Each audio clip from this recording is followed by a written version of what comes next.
Tapi kembalikan saja untuk menyelamatkan apa? Menyelamatkan 300 juta setiap bulan. Itu yang Anda selamatkan. 300 juta setiap bulan yang menggerogoti bisnis armada ini. Jadi 28 unit balikin ke leasing gitu. Udah Pak, saya nggak bisa bayar, BI checking elek, USBN, kembalikan. Kemudian ya, ini 10 miliar.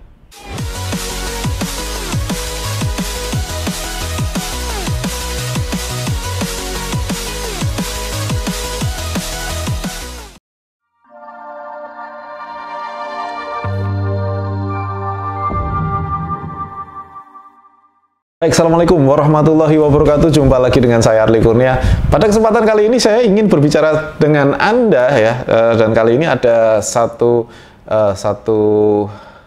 kiriman ya, pertanyaan dari seseorang yang tidak saya sebut namanya tentunya, dan hutangnya nggak main-main ya, 10 miliar, dan bagaimana solusinya. Jadi pada kesempatan kali ini saya akan membahas bagaimana solusi hutang 10 miliar dengan case yang seperti ini. Saya bacain aja. Assalamualaikum warahmatullahi wabarakatuh, Mas Arli. Waalaikumsalam warahmatullahi wabarakatuh. Mohon izin perkenalkan, tak usah sebut nama ya Mas, punten. Mau sharing dan minta advice mengenai perhutangan serta bisnis. Kebetulan saya dari keluarga yang memiliki beberapa bisnis, dan saya baru saja ditinggalkan oleh almarhum Bapak. Ternyata ada hutang yang tertumpuk di bank 10M. Dan ada hutang tertentu yang dia tidak mau dipublikasikan, maka saya garis ya, saya coret ya, sensor. Saya frustasi dan benar-benar depresi bagaimana cara untuk melunasinya. Mengenai aset, tanah, mobil, dan lain-lain yang almarhum Bapak miliki memang ada dan strategis, tapi saya berpikir kalau menjual aset itu sayang sekali. Kebetulan almarhum Bapak meninggalkan bisnis tracking yang sekarang armadanya sudah mencapai 130 unit. Tapi masih ada leasing yang berjalan sekitar 300 juta rupiah per bulannya. Ya, prediksinya 2023 lunas semua. Bangun tidur saya selalu kepikiran gimana cara bayarnya, mau tidur kepikiran pakai apa bayarnya, nggak tahu lagi. Harus bagaimana bayar ini, apakah Mas Arli ada advice dan jalan keluar untuk masalah yang saya hadapi ini? Ya tentunya ini agak gampang sih kalau menurut saya. Saya pernah berpikir untuk menjual semua truk yang sudah lunas leasingnya untuk menutup hutang-hutang dan membeli truk lagi dengan leasing untuk menjalankan usaha tracking ini. Karena usaha tracking ini diprediksi oleh saya memiliki keuntungan bersih kurang lebih 200-500 juta per bulannya bila leasing sudah lunas semuanya.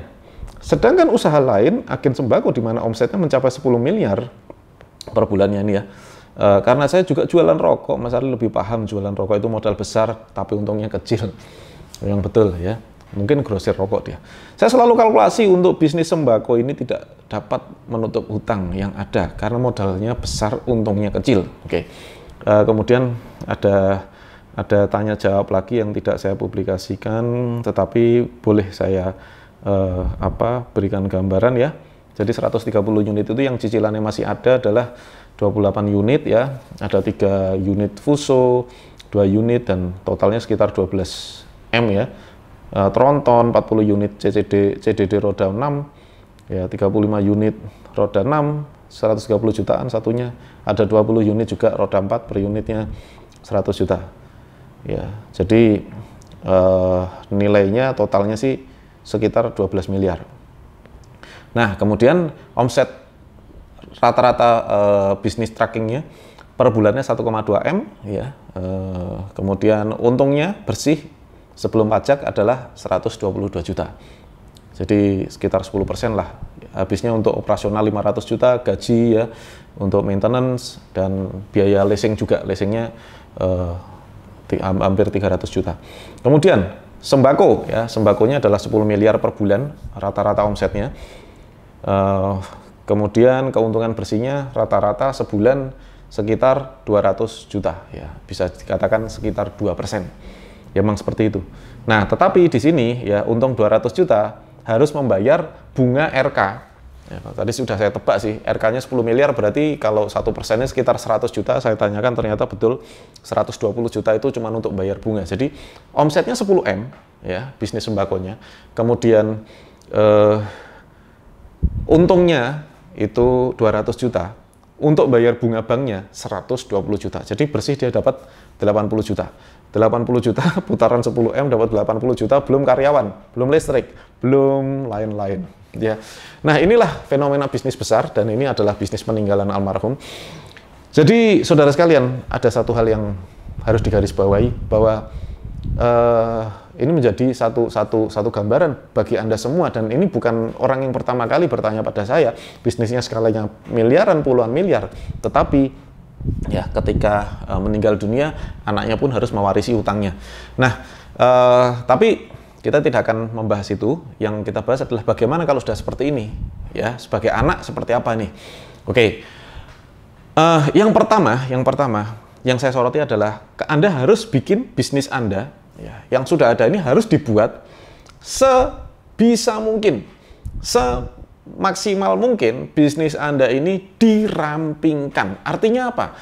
Asetnya cash, ya. Sebisa mungkin asetnya itu hanya aset-aset yang cash saja. Aset yang masih jaminannya di bank, aset leasing apa semuanya dikurangi semuanya, kembalikan. Ya. Aset yang dijadikan jaminan ke bank, misalnya tadi ada 10 miliar, tidak tahu jaminannya apa, entah gudang, entah properti atau apapun segala macam. Ya, diselesaikan saja sama bank gitu ya. Mau dilelang lah gitu ya. Nah, diambil sisanya aset-aset yang masih bisa Anda manfaatkan untuk diputar lagi. Saya rasa ya, Anda punya 130 armada ya, menghasilkan bersih sekitar 122 juta bersih dengan 130 armada. Bayangkan, kalau 120 armada 133 juta, berarti satu armada sebulannya hanya menghasilkan keuntungan bersih 1 juta sebulan. 1 juta. Tentunya belum lagi ya perhitungan pajak, perhitungan yang lain-lain ya, penyusutan barang dan seterusnya, itu akan bikin Anda tambah pusing. Saran saya sih kurangi. Caranya ngurangi bagaimana? Kalau Anda berniat untuk menjual aset yang tunai yang sudah lunas, terus untuk melunasi hutang, kemudian aset-aset tersebut terus kemudian Anda leasing lagi, itu namanya gali lubang tutup lubang. Nggak baik seperti itu. Anda akan terjerumus di masalah yang lebih besar nanti. Lebih baik kalau menurut saya dikurangi. Skala bisnisnya lebih kecil nggak apa-apa, gitu. Berarti armadanya harus dikurangi dong. Tadi ada 28 yang masih leasing, itu aja serahkan kembali kepada leasing atau dijual, gitu ya. Dijual gimana mas? Lah, kalau dijual masih nutup nggak sama angsurannya? Karena Anda kemakan bunga juga di situ. Kalau bisa, Anda kan punya 130 ya, 130 sedangkan 28-nya adalah armada yang harus mengangsur. Maka sisanya ini 100 armada ini, ya, ini armada tunai yang Anda miliki dan jumlahnya cukup besar. Ini yang harus dioperasionalkan sebaik mungkin. Ya, ini yang pertama. Kemudian ya, jadi ini selesai ya, 28 unit kembalikan aja ke leasing gitu. Mas, aku rugi apa segala macam, sudah pasti rugi gitu. Tapi kembalikan saja untuk menyelamatkan apa? Menyelamatkan 300 juta setiap bulan. Itu yang Anda selamatkan. 300 juta setiap bulan yang menggerogoti bisnis armada ini. Jadi 28 unit balikin ke leasing gitu. Udah Pak, saya nggak bisa bayar, BI checking elek, USBN, kembalikan. Kemudian ya, ini 10 miliar. Ya, utang Anda 10 miliar, jaminannya apa? Langsung bilang ke bank, silakan kalau mau dilelang, saya nggak bisa bayar. Selesai urusan. Gitu. Terus kalau dijual bagaimana? Ya, nggak apa-apa, gitu. Ya, kalau dilelang gimana? Nggak apa-apa, nggak masalah. Gitu. Tapi kan Anda masih punya 100 unit armada yang bisa Anda operasionalkan. Nah, kemudian Anda perlu belajar juga, saya kasih linknya di deskripsi, tentang video saya bagaimana memperbaiki bisnis yang sedang sakit. Ini satu contoh bisnis yang sedang sakit memang. Nggak terasa sakit karena digerogoti utang sebetulnya. Ya, kalau Anda harus bayar 300, ini bayarnya leasing aja 300 juta. Untung bersih Anda 122 juta. Dan kemudian yang bisnis sembakonya juga demikian. Artinya apa? Skalanya diperkecil. Semakin kecil aktivitas bisnis kita, gitu. Ya, maka pengelolaannya semakin mudah. Ya. Nah, Mas, kalau skalanya diperkecil, berarti karyawan saya banyak yang saya rumahkan, gitu. Yes. Anda harus menyeleksi karyawan Anda menjadi 3. dikategorikan. Saya nggak akan ngajari Anda prinsip-prinsip yang rumit-rumit ya. Saya nggak ngajarin Anda sing canggih-canggih, enggak gitu. Cukup 3 saja. Yang pertama, jenis karyawan itu tipenya. 1, karyawan menguntungkan. Yang kedua, karyawan yang tidak menguntungkan. Yang ketiga, karyawan yang merugikan. Nah, Anda harus lihat ini. Karyawan yang merugikan dulu. Karyawan yang merugikan ciri-cirinya bagaimana? Ciri-cirinya dia punya pengaruh. Punya pengaruh, suka mempengaruhi, bisa mempengaruhi teman-temannya, kinerjanya jelek ya, membuat perusahaan ini bahkan tidak bisa bekerja dengan cepat. Pasti ada orang-orang tipe-tipe seperti ini gitu. Bisa jadi idenya banyak juga, tapi seringkali malah mengganggu kinerja di perusahaan Anda atau melakukan pelanggaran-pelanggaran yang merugikan perusahaan ya. Ini harus segera ditindak, dikeluarkan. Kemudian tinggal 2 jenisnya, karyawan yang tidak menguntungkan dan karyawan yang menguntungkan. Ciri-ciri karyawan yang tidak menguntungkan, ya masuk kerja ya sekedar masuk lah. Gitu. Dia bekerja hanya untuk ya yang penting saya kerja bisa mencukupi keluarga gitu aja. Ya. Karyawan yang menguntungkan karakteristiknya dia bertanggung jawab terhadap pekerjaannya, gitu. Menyelesaikan pekerjaannya dengan maksimal, dengan segala daya upayanya. Ya. Diarahkan bisa gitu. Jadi bisa berkooperatif dengan ownernya. Misalnya Anda punya visi A gitu. Saya pengennya A gitu. Terus kemudian dia merespon. Dia merespon dengan baik gitu ya. Merespon dengan baik. Kalau nggak tahu dia tanya ini bagaimana Pak gitu. Terus kemudian dia bisa mengerjakan dan menguntungkan tentunya ya. Menguntungkan. Satu ilustrasi gampang ginilah. Biar gampang ilustrasi tukang aja ya gitu. Kan punya banyak tukang juga. Jadi kalau tukang bangunan, kalau kita punya tukang, misalnya dia plester tembok, ngaci tembok misalnya. Misalnya biaya acian berapa? Kalau Anda hitung misalnya 1 meter per meternya adalah 25.000. Ya, misalnya nih, saya nggak tahu hitungannya berapa kalau hitungan sipil. Ya, Anda pasti punya hitungan. 25.000. Kalau 10 meter persegi berarti 25.000 kali 10. Gitu ya. Berapa? 250.000. 10 meter persegi tembok. Gitu. Nah, berarti 250.000 nilainya, nilai pekerjaan tersebut. Ya. Nah, 250.000. Nah, tiap-tiap orang akan bisa plester tembok itu dengan waktu yang berbeda-beda dan dengan kualitas pekerjaan yang beda-beda. Tukang yang menguntungkan itu menyelesaikan dalam 1 hari dengan pekerjaan yang rapi. 1 hari selesai. Tukang yang tidak menguntungkan ya berarti berapa hari itu gitu ya. Kalau bayaran tukang itu 100.000, ya dia menyelesaikan dalam 2 hari, 2,5 hari dia selesaikan. Gitu ya. Dengan pekerjaan yang rapi, itu tidak menguntungkan, artinya impas gitu. Yang merugikan bagaimana? Ya peduli amat dia menyelesaikan berapa lama, bisa jadi cepat, bisa jadi nggak cepat, tetapi dia menyelesaikan dengan tidak rapi, jelek, belepotan, mencong-mencong. Itu adalah tukang yang merugikan. Jadi itu ilustrasi kalau itu tukang. Kalau administrasi seperti apa? Ya, dia mengerjakan pekerjaannya dengan seperti apa? Kalau marketing bagaimana? Kalau supir bagaimana? Kalau ini bagaimana? Kalau ini bagaimana? Anda harus punya kriteria 3 itu. Ini adalah driver yang menguntungkan apa tidak? Ini adalah mekanik yang menguntungkan atau tidak? Ini adalah administrasi yang menguntungkan atau tidak? Itu Anda harus punya kriterianya. Maka Anda seleksi satu-satu. Orang ini gimana? Ya nggak bisa, ya sudah. Ya.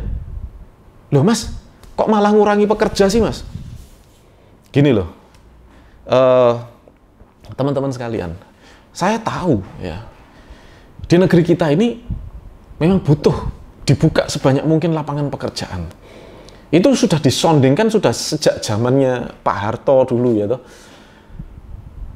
Buka lapangan pekerjaan dan sebagai pengusaha saya ingin sekali membuka lapangan pekerjaan dan sampai hari ini saya membuka terus-menerus lapangan pekerjaan. Tetapi jika tidak diimbangi dengan SDM yang bertanggung jawab, SDM yang menguntungkan, SDM yang bisa menyelesaikan tugas dengan baik, ya sama aja bohong.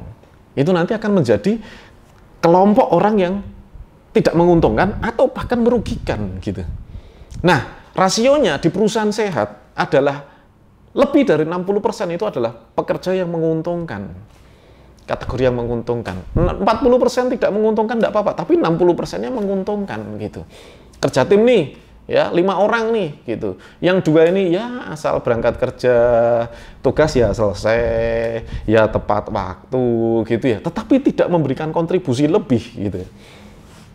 Nggak apa-apa, 20%. 40%. Tapi 60%-nya yang 3 orang ini harus orang-orang yang komitmen. Dia tahu apa yang sedang dia lakukan.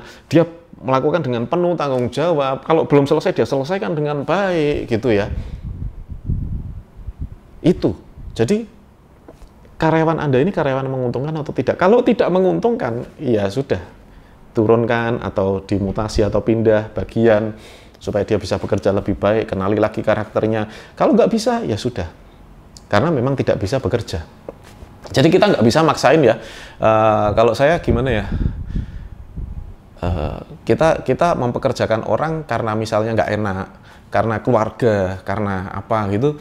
Kalau saya kok nggak mau seperti itu. Kenapa? Karena kalau nanti rugi, kalau ini adalah karyawan yang merugikan, yang rugi bukan cuma saya, tetapi adalah seluruh karyawan saya. Gitu. Kalau perusahaan sampai tutup, ya otomatis harus PHK rame-rame kan gitu. Nah, jadi saudaraku sekalian, ini dari semua sisi sih. Yang paling penting tadi Anda harus lihat dari sisi utangnya dulu harus diapakan. Kalau Anda sudah ada gambaran, oh utangnya harus dibeginikan, berarti sekarang dari sisi karyawan harus diapakan, manajemennya seperti apa. Nah, bagaimana mengenali bisnis Anda sehat atau sakit? Sudah saya kasih linknya di deskripsi, nanti silakan Anda lihat. Semoga bisa bermanfaat untuk kita semua, dan saya doakan semoga Allah Subhanahu wa Ta'ala senantiasa memberikan kita semua rezeki yang berkah, rezeki yang melimpah, dan rezeki yang bermanfaat. Assalamualaikum warahmatullahi wabarakatuh. Assalamualaikum warahmatullahi wabarakatuh. Kali ini saya memperkenalkan produk baru dari Klinos, yaitu Klinos Anti Jamur Kaca. Nah, kenapa saya pilih produk ini? Karena begini, sebetulnya masalah pribadi sih ya. Seringkali mobil saya itu diparkir di depan gitu. Memang garasinya di depan dan tidak ada tutupannya. Anda bisa lihat kan, semuanya ya, atasnya itu semuanya langsung kena hujan, kena panas. Nah, bagi teman-teman sekalian yang mengalami masalah serupa, tentunya kaca depan ya, kaca depan itu seringkali berjamur. Terus bagaimana solusinya? Ini Klinos. Ini anti jamur kaca yang aman ya. Jadi nanti tinggal diaplikasikan saja ya. Di sini kita akan lihat sama-sama bagaimana cara mengaplikasikannya. Jadi pertama, ini kita tuang. Tuang sampai dia meresap. Nah, kemudian secara perlahan itu digosokkan ke kaca saja. Sesimpel ini. Ya, gosokkan kaca, nanti Anda bisa lihat ini bedanya. Ya, gosokkan kaca seperti ini. Pelan-pelan aja, enggak usah terlalu apa istilahnya, enggak usah terlalu kuat. Karena dia mengandung zat aktif ya, yang bisa menghilangkan jamur kaca. Jangan sampai kering, nanti Anda langsung lap dengan lap seperti ini atau microfiber biasa ya, macam ini, lap aja. Ini langsung kelihatan jamurnya langsung hilang, Anda bisa lihat. Ya, bisa lihat nih, langsung hilang jamurnya. Macam gini.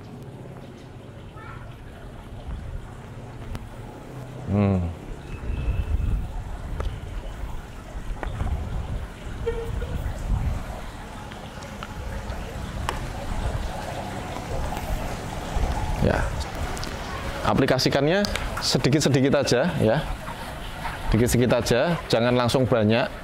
Kenapa? Karena jangan sampai kering, langsung di ini aja, langsung di istilahnya dilap pakai lap yang lainnya. Sebagian-sebagian dulu, semateri. Nah, semacam ini. Nah, ini langsung hilang ini.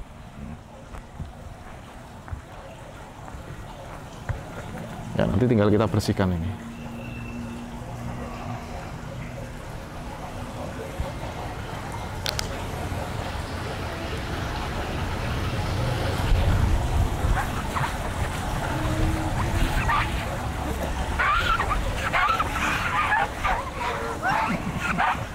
Kalau agak kering, kasih lagi dikit. Ya. Jadi seperti ini cara mengaplikasikannya. Gosok aja perlahan, memutar, jangan terlalu kuat.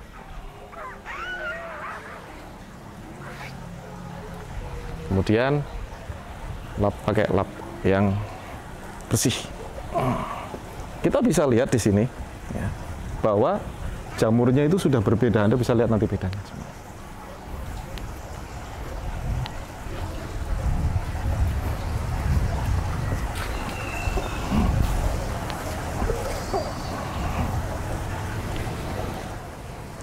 Nah, jadi tadi pakai Kanebo, sekarang pakai microfiber ya. Kering nih ya, kasih lap kering. Oh, lihat. Gampang banget, nggak usah ke salon. Ya. Tinggal diaplikasikan ke seluruhnya. Demikian ya, semoga produk ini bisa bermanfaat. Yang mau jadi agen juga bisa jadi peluang bisnis baru. Demikian, wassalamualaikum warahmatullahi wabarakatuh.